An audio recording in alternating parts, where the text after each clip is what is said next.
Hello everyone, welcome to exam Guruji. मैं हूं professor समन्वय रिछारिया और आज हम लोग बात करने वाले हैं इंडियन पिनल कोड 1860 में। आज हम जो बात करने वाले हैं इंडियन पिनल कोड 1860 में, आज हम बात करने वाले हैं ग्रीवियस हर्ट के बारे में, जिसको हम लोग क्या बोलते हैं, घोर उपहति बोलते हैं, घोर उपहति कहते हैं। ठीक है, तो ग्रीवियस हर्ट के बारे में बात करेंगे। उसके साथ साथ प्रोविज़न हमारे पास है सेक्शन 320, सेक्शन 322 और सेक्शन 325।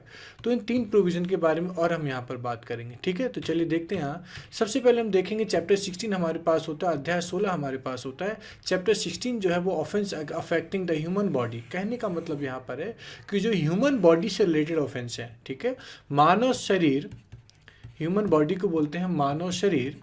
मानव शरीर से रिलेटेड जो ऑफेंस आपको मिलेंगे वो कहाँ मिलेंगे, आपको चैप्टर 16 में मिलेंगे। कौन कौन से प्रोविज़न मिलेंगे, तो प्रोविज़न की बात करेंगे तो सेक्शन 299 से लेकर सेक्शन 377 तक के प्रोविज़न आपको यहाँ पर मिल जाएंगे। इसमें जो है वेरियस काइंड के प्रोविज़न आपको मिलेंगे, वेरियस ऑफेंसेस आपको यहाँ पर मिलेंगे जो किससे रिलेटेड है, आपके ह्यूमन बॉडी को अफेक्ट करने वाले हैं, मानव शरीर को प्रभावित करने वाले हैं, या उससे संबंधित आपको अपराध यहाँ पर मिल जाएंगे। तो ग्रीवियस हर्ट भी बेसिकली इसी चैप्टर में आता है, चैप्टर 16 में आता है। तो ग्रीवियस हर्ट होता क्या है, तो ग्रीवियस हर्ट के बारे में मैंने आपसे कहा था कि the code on the basis of the gravity of the physical assault. जरा ध्यान देना कि चाहे सिंपल हर्ट हो चाहे ग्रीवियस हर्ट हो, इसका जो ओरिजिन हुआ है वो असॉल्ट से होता है। किससे होते हैं, हमला से होता है, असॉल्ट से होता है। तो असॉल्ट की ग्रेविटी को, गंभीरता को, असॉल्ट की ग्रेविटी को, गंभीरता को ऑफ द फिजिकल असॉल्ट मतलब शारीरिक हमले के, शारीरिक हमले की गंभीरता को ध्यान में रखते हुए has classified hurt into simple hurt and grievous hurt. Hurt को हमने क्या कर दिया, हर्ट को हमने क्या कर दिया, सिंपल हर्ट और सिंपल और ग्रीवियस हर्ट में हमने क्या कर दिया, इसका क्लासिफिकेशन कर दिया। बात समझ में आई आपको। और उसके हिसाब से हमने क्या कर दिया, यहाँ पर पनिशमेंट भी अलग अलग कर दिए। तो the code on the basis, code किसकी बात की, इंडियन पिनल कोड की बात की। तो इंडियन पिनल कोड क्या कहता है, on the basis of gravity of the physical assault, ठीक है, शारीरिक हमले की गंभीरता को देखते हुए हर्ट को क्लासिफाई करता है सिंपल और ग्रीवियस हर्ट में। बात समझ में आपको, किस में करता है, एक सिंपल और ग्रीवियस हर्ट में क्लासिफाई करता है। इसी प्लेलिस्ट में आप जाएंगे, इसके पहला वीडियो जो मिलेगा आपको वो मैंने सिंपल हर्ट के ऊपर वीडियो अलग से बनाया हुआ है। क्लियर बात।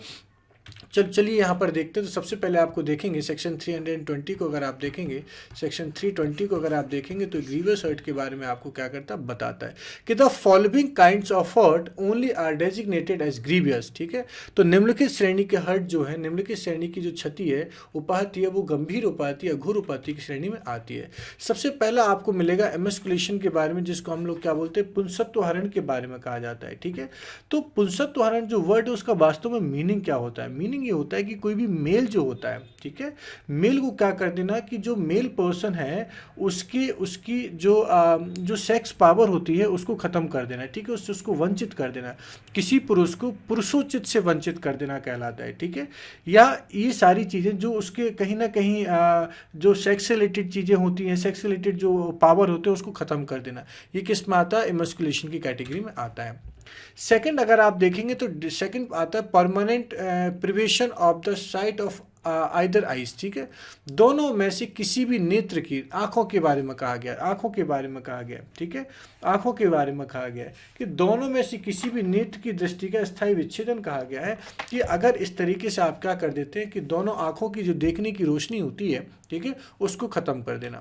तीसरा पॉइंट आपको मिलेगा कान के बारे में, आपको बता दिया गया हेयरिंग ऑफ द इधर ईयर। ठीक है, दोनों में से किसी भी कान की श्रवण शक्ति का स्थायी विच्छेदन। अगर किसी भी ऐसा आप एक पर्सन दूसरे पर्सन के ऊपर ऐसा कोई असॉल्ट करता है जिससे विक्टिम के सुनने की शक्ति कैसी हो जाती है, खत्म हो जाती है, तो ये भी किस में आता है, आपका ग्रीवियस हर्ट की कैटेगरी में आता है। तो ये 3 कैटेगरी आपको यहाँ पर मिल जाती है। ऐसे टोटल 8 कैटेगरी आपको मिलेगी कि कौन कौन से हर्ट जो है वो ग्रीवियस हर्ट की कैटेगरी में आते हैं।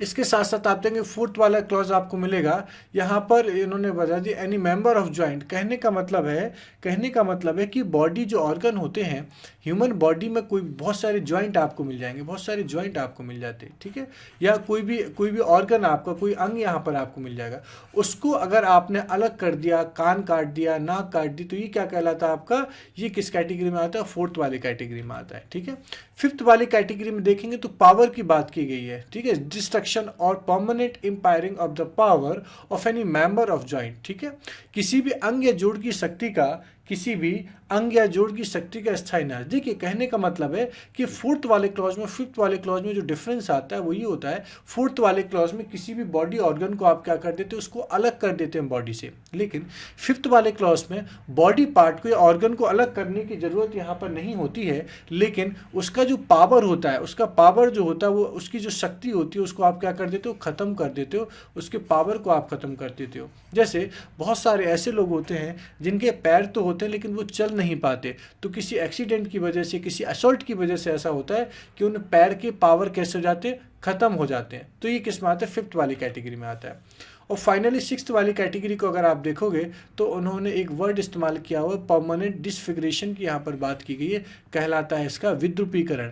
ठीक है, विद्रुपीकरण के बारे में कहा जाता है, डिसफिगरेशन के बारे में कहा जाता है कि किसी व्यक्ति को ऐसा हर्ट करना, ठीक है, जो बेसिकली उसके साइज को तो कोई इंजर्ड नहीं करता, कोई इंजरी नहीं पहुंचाता, लेकिन उसे कमजोर या शक्ति ही नहीं बनाती, आकार को क्षति तो पहुंचाती है। कहने का मतलब है कि किसी चेहरे पे इस तरीके का निशान बना देना इससे चेहरा तो काम करता रहेगा, लेकिन उसके चेहरे पर इस तरीके से क्या बन जाएगा, आकार को क्षति पहुंच जाएगी, उसकी साइज को क्या हो जाएगा, वो बन जाएगा, लेकिन उसकी वजह से कोई पावर यहाँ पर नहीं चला जाता है। जैसे फॉर एग्जाम्पल किसी पर्सन की नाक या कान को काट लेना, ठीक है, तो ज़रा ध्यान देना, है ना, कोई स्थायी चिन्ह बन जाए, है ना, ये सब चीज़ें इसमें आती हैं। ठीक है, किसी लड़की के गालों पर लोहे के रॉड से क्या कर देना, वहाँ पर कोई इस तरीके से निशान बना देना, कोई साइन बना देना। ठीक है, ये सारी की सारी किस्म चीज़ें आती हैं, इसमें डिसफिगरेशन की कैटेगरी में आपकी आती है। और फाइनली आपके पास सेवंथ क्लॉज यहाँ पर मिलेगा कि फ्रैक्चर और डिसलोकेशन ऑफ बोन और टूथ। ठीक है, जो हड्डियाँ होती हैं, जो बोन होती है, जो हड्डियाँ होती हैं और जो दांत होते हैं, टूथ होते हैं आपके, ठीक है, उनको तोड़ देना। ठीक है, तो किसी अस्थि का भंग या विषमदान गौरोपाती की श्रेणी में आता है, क्योंकि इससे क्षतिग्रस्त व्यक्ति को भयंकर पीड़ा पहुंचती है। यह संभव है कि टूटी हड्डी फिर से जुड़ जाए या खिसकी हड्डी अपने स्थान पर पुनः आ जाए। ठीक है, किंतु इससे उपाधि की प्रकृति में कोई अंतर नहीं आएगा। भंग का सिंपल सा मतलब होता है टूटना, या तो हड्डी को तोड़ देना या दांत को तोड़ना। ठीक है, भंग का मतलब सीधा सा मतलब क्या हो देता है, यहाँ पर तोड़ने की बात करता है। तो ऐसे करके सेवंथ जो ग्राउंड आपको दिए गए हैं, ये सारे के सारे हर्ट किस में आते हैं, ग्रीवियस हर्ट की कैटेगरी में आते हैं, घोर उपाधि की श्रेणी में आते हैं।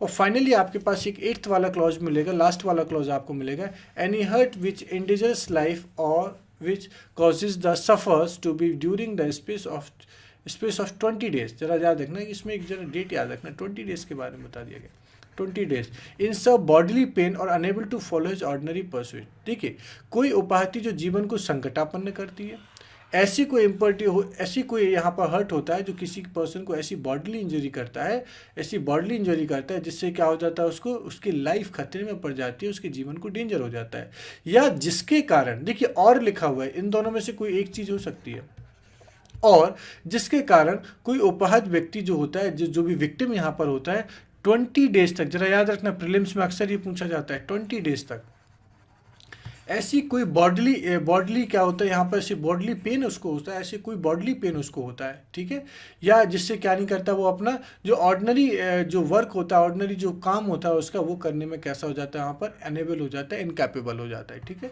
तो ऐसे करके जो 8 ग्राउंड यहाँ पर 8 ग्राउंड दे दिए गए, ये सारे के सारे किस में आते हैं, ग्रीवियस हर्ट की कैटेगरी में आते हैं।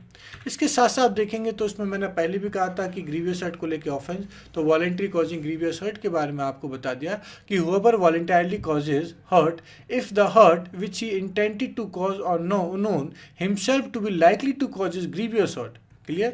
And if the hurt which he causes is grievous hurt is said to voluntarily to cause grievous hurt। कहने का मतलब है कि अगर कोई पर्सन इस इंटेंशन और नॉलेज के साथ कि वो जानता है कि वो क्या कर रहा है, ग्रीवियस हर्ट कर रहा है, ग्रीवियस हर्ट करता है, तो यहाँ पर section 322 voluntary causing grievous hurt का ऑफेंस कॉन्स्टिट्यूट करता है। और अगर मैं इसके पनिशमेंट की आपसे बात करूँ तो सेक्शन 325 में इसकी पनिशमेंट आपको मिल जाएगी, punishment for voluntary causing grievous hurt, जिसमें कहा गया है कि whoever, ठीक है, except in the case provided for by section 335 voluntarily causing grievous hurt shall be punished, जरा ध्यान देना, शैल बी पनिश्ड ठीक है, with imprisonment for either description for a term which may extend to 7 years, 7 साल तक की सजा दी गई है, and shall also be liable to fine, है ना। तो जरा याद रखना 7 साल की सजा दे दी गई है और यहाँ पर आपको फाइन भी इम्पोज किया गया है, जुर्माना भी यहाँ पर दिया गया है, ठीक है।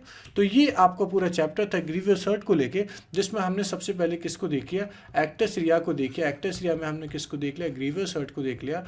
इसके बाद मीन्स रिया को देख लिया, मीन्स रिया में हमने इंटेंशन और नॉलेज के बारे में देख लिया, और दोनों को जब हमने मर्ज कर दिया तो एक ऑफेंस कॉन्स्टिट्यूट हुआ जिसका नाम है वॉलंटरी कॉजिंग ग्रीवियस हर्ट, तो सेक्शन 323 में डिफाइन किया गया, और इसकी जो पनिशमेंट दी गई है वो 325 में दी गई है। क्लियर बात। तो ये आपका लेक्चर था, आई होप आपको ये समझ में आया हो, ठीक है। इनकेस इसमें कोई डाउट होता है, कोई क्वेरी होती है, ठीक है, तो आप इसको कॉमेंट बॉक्स में मैंशन कर सकते हैं। Thank you.